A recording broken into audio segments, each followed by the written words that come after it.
E nderuara kryetare Kuvendit, i nderuari zoti kryeministër, kabinet qeveritar, shumë të respektuar kolegë deputet, të nderuar anëtar të familjes Qosja. Me ndarjen nga jeta e akademik Recep Qosja, ne nuk humbëm vetëm një njeri të dijes, e humbëm një institucion të mendimit kritik, e humbëm një tribun të fjalës së lirë dhe një ndërgjegje që nuk pranonte të heshte. Dhe pikrisht sepse nuk heshti kurrë, ai do të vazhdoj të dëgjohet edhe në të ardhmen.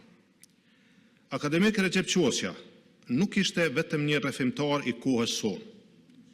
Ai ishte gjykues i saj.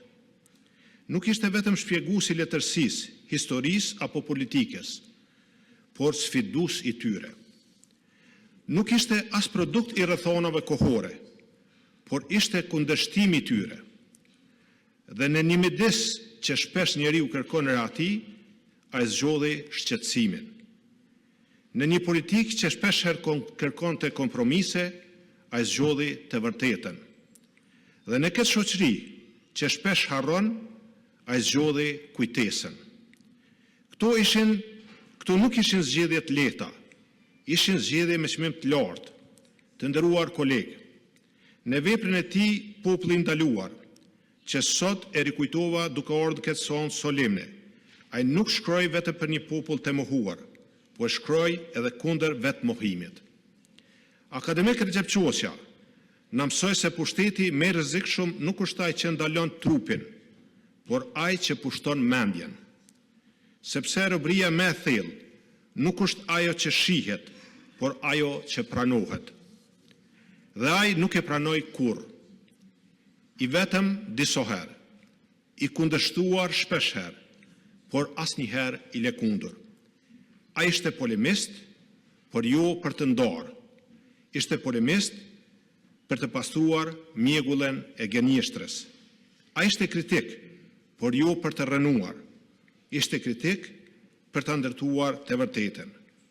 Ai ishte nganjëherë edhe i ashpër, sepse koha jon shpesh herë kërkon ashpërsi për të zgjuar. Të nderuar kolegë, sot për te dallimeve tona politike kemi përpara një pasqyrë, çfarë bëjmë me lirinë për të cilën ai shkroi.